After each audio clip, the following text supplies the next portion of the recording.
Yes, जो आपके पास one way analysis of variance है वो आ जाता है इसके बाद, ठीक है। और one way analysis of variance जो है, the one way ANOVA is a procedure for testing the hypothesis that के पॉपुलेशन मीन्स आर इक्वल। ये आप डेफिनेशन जो है, ये जो साइड पे मैंने लिखी हुई है, the one way ANOVA is a procedure for testing the hypothesis that k population means are equal where k is greater than or equals to 2, यानी जो population means हैं वो 2 या उससे ज़्यादा होंगे उसके लिए इस्तेमाल होता है। ये आप इसकी डेफिनेशन भी कर सकते हैं और इसको फर्दर भी हम यहाँ से देख लेते हैं। The one way analysis of variance is also called the one variable of classification analysis of variance. The data are classified into k classes or groups etc. on the basis of a single criterion। Criteria जो है वो single होगा। जैसे मैंने बताया, let's say just diabetes की बात हो रही है, या जस्ट ब्लड प्रेशर की बात हो रही है, या जस्ट किसी एक टाइप की जो भी मेडिकेशन है उसकी बात हो रही है। तो अगर सिंगल क्राइटेरियन होगा तो हमारे पास one way analysis of variance use होगा। The technical term for a class, a group और a variable of classification is treatment. Variable of classification जो होगी उसको क्या कहा जाएगा? उसको ट्रीटमेंट कहा जाएगा।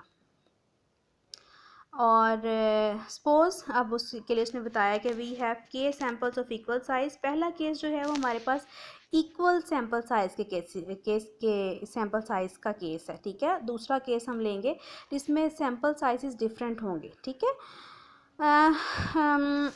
Selected randomly and independently one from each of k normal populations with means mu1 mu2 up to so on mu k and common variance sigma square, and we wish to test the null hypothesis that all the k population means are equal, that is ये हमारी आगे भी दोबारा हम discuss करेंगे। Hypothesis होगी जो के पॉपुलेशन मीन्स हैं वो इक्वल हैं, और ऑल्टरनेटिव एज वन होगी कि सारे मीन्स जो हैं वो इक्वल नहीं हैं। यानी वही 6 स्टेप प्रोसीजर होगा, लेकिन हम इसको कैसे लेके चलेंगे वो आप लोग देखेंगे। टेस्टिंग का प्रोसीजर वही 6 स्टेप प्रोसीजर है जो आप पीछे गाइस के हवाले में भी कर रहे हैं। XIJ denote the ith observation of the jth sample or treatment, ठीक है। Then the data can be arranged in the table below. Usually आपको इस टाइप का कोई टेबल गिवन होगा, ठीक है, और फिर हम उसको किस तरह से कंप्यूट करेंगे। सैम्पल्स दिए होंगे, ये हमारे पास इक्वल सैम्पल साइज़ हैं, और लेट से ये फर्स्ट सैम्पल है, ठीक है, और ये सेकंड सैम्पल है, और इसी तरह से बाकी के तक सैम्पल्स हैं, ठीक है।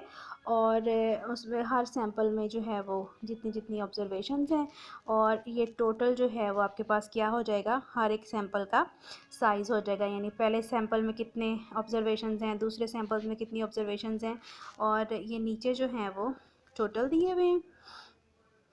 T.1 से हम डिनोट कर रहे हैं किसको, total of first sample, T.2 से टोटल ऑफ सेकंड सैम्पल, और इस तरह से बाकी T., ये आगे भी आपका यूज़ होगा। T., किसके लिए यूज़ होगा, ओवरऑल टोटल, यानी ये सारी वैल्यूज़ जो सारे सैम्पल्स की होंगी इनका जो ओवरऑल टोटल होगा उसको T., से डिनोट करेंगे। फर्दर जो है वो X.1 जो है वो डिनोट कर रहा है पहले सैम्पल के मीन को, X.2 दूसरे सैम्पल के मीन को, और X.k जो है वो आखिरी जो भी kth सैम्पल होगा उसके मीन को वो डिनोट कर रहा होगा। R से हम सैम्पल साइज़ को डिनोट करेंगे, और K से डिनोट करेंगे नंबर ऑफ सैम्पल्स को, ठीक है। K से नंबर ऑफ सैम्पल्स को, कितने सैम्पल्स हैं, 5 हैं, 10 हैं, 15 हैं, और R किसको डिनोट करेगा, हर सैम्पल का साइज़ क्या है। जैसे कि लेट से हर सैम्पल का साइज़ है 20, ठीक है, तो सैम्पल साइज़ यानी कितनी ऑब्जर्वेशंस हैं उसको हम आर से डिनोट करेंगे, और सैम्पल्स कितने हैं उसको हम के से डिनोट करेंगे। अब ये सब कुछ उसने लिख के दिखाया हुआ है कि किस किस चीज़ को हम लोग जो है वो किस से डिनोट करेंगे, पेज 297 पे, जो कि मैं आपको बता चुकी हूँ, ठीक है। उसके बाद to test the hypothesis by comparing two independent estimates, we test the hypothesis by comparing two independent estimates of the common population variance sigma square. The estimates of the variance can be obtained in various phase। जो हमारे पास variance के estimates हैं population variance के, जो दो mainly use होंगे, ठीक है, वो ये होंगे। First estimate of the common population variance sigma square is evidently obtained by pooling the के सैंपल वेरिएंसेस। जितने सैंपल्स हैं उन सारे सैंपल्स के वेरिएंसेस फाइंड आउट किए जाएं और फिर उनका पूल्ड एस्टिमेट लिया जाए, जिसको हम कंबाइंड वेरिएंस भी कहते हैं। ठीक है, पहले सैंपल का वेरिएंस लिया, दूसरे सैंपल का वेरिएंस, तीसरे का, और फिर ये पूल्ड वेरिएंस के फॉर्मूले में उनको पुट कर दिया है। ठीक है, एन जो है वो आर इंटू के इक्वल है।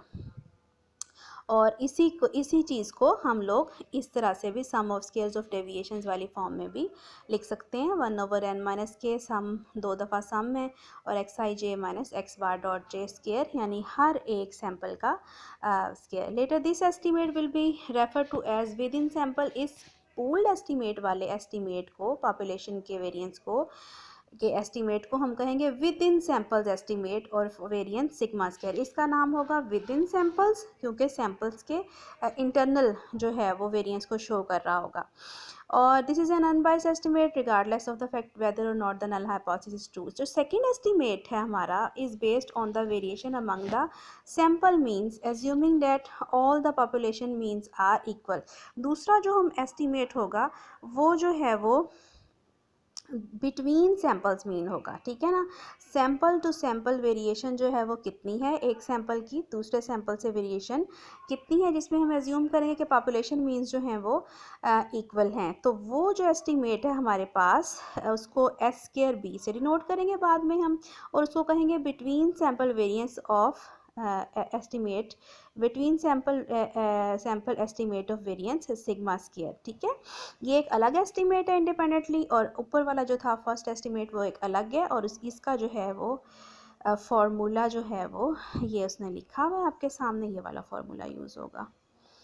और उसके बाद जो है वो थर्ड एस्टिमेट है वो ये है, the third estimate obtained by S के डिनोटेड बाय एस के सी total can also be obtained by treating the data as one large sample consisting of observation by the relation।